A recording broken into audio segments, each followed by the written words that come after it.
धन्य कीस जो निज प्रभु काजा। जय श्री राम। तो मैं नीतू पांडे यूट्यूब चैनल पर सबका स्वागत करती हूँ। इस प्रसंग का वर्णन लंका कांड में मिलता है।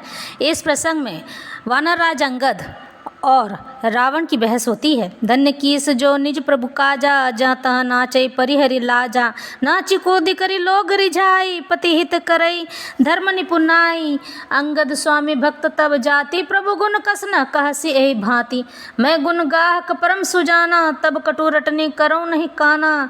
कह कपि तब गुण गाहक ताई, सत्य पवन सुत मोहि सुनाई। बन विधंसी सुत बधिपुर जारा, तदपि न तेहि कछुकृत अपकारा। सोई बिचारी तब प्रकृति सुहाई, 10 कंधर में कीन न डिडाई।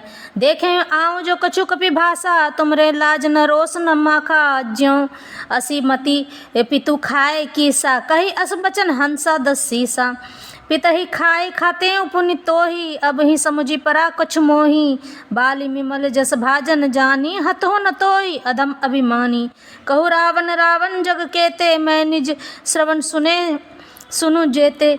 इस पर बंदर को धन्य है जो अपने मालिक के लिए लाज छोड़कर जहाँ तहाँ नाचता फिरता है। ऐसा रावण कहता है अंगद से। नाच कूद कर लोगों को रिझाकर मालिक का हित करता है, यह उसके धर्म की निपुणता है। हे अंगद, तेरी जाति स्वामी भक्त है, फिर भला तू अपने मालिक के गुण इस प्रकार कैसे न बखानेगा।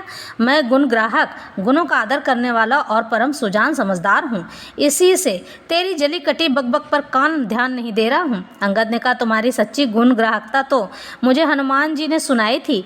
उसने अशोक वन को विध्वंस तहस नहस करके तुम्हारे पुत्र को मारकर नगर को जला दिया था, तो भी तुमने अपनी गुण ग्राहकता के कारण यही समझा कि उसने तुम्हारा कुछ भी अपकार नहीं किया है।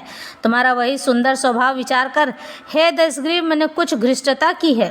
हनुमान जी ने जो कुछ कहा था उसे आकर मैंने प्रत्यक्ष देख लिया कि तुम्हें न लज्जा है, न क्रोध और न चिढ़ है। रावण बोला, अरे वानर, जब तेरी ऐसी बुद्धि है तभी तो तू बाप को खा गया। ऐसा वचन कहकर रावण हंसा। अंगद ने कहा, पिता को खाकर फिर तुमको भी खा डालता हूँ, परंतु अभी तुरंत कुछ और ही बात मेरी समझ में आ गई है। अरे नीच अभिमानी, बलि के निर्मल यश का पात्र कारण जानकर तुम्हें मैं नहीं मारता हूँ। रावण, यह तो बता कि जगत में कितने रावण हैं। मैंने जितने रावण अपने कानों से सुन रखे हैं उन्हें सुन। एक रावण तो बलि को जीतने पाताल में गया था। तब बच्चों ने उसे घुड़साल में बांध रखा था। बालक खेलते थे और जा जाकर उसे मारते थे। बलि को दया लगी, तब उन्होंने उसे छुड़ा दिया। फिर एक रावण को शस्त्रबाहु ने देखा और उसने दौड़कर उसको एक विशेष प्रकार के विचित्र जंतु की तरह समझकर पकड़ लिया। तमाशे के लिए वह उसे घर ले आया। तब पुलत्स्य मुनि ने आकर उसे छुड़ाया। एक रावण की बात कहने में तो मुझे बड़ा संकोच हो रहा है। वह बहुत दिनों तक बलि की कांख में दबा रहा।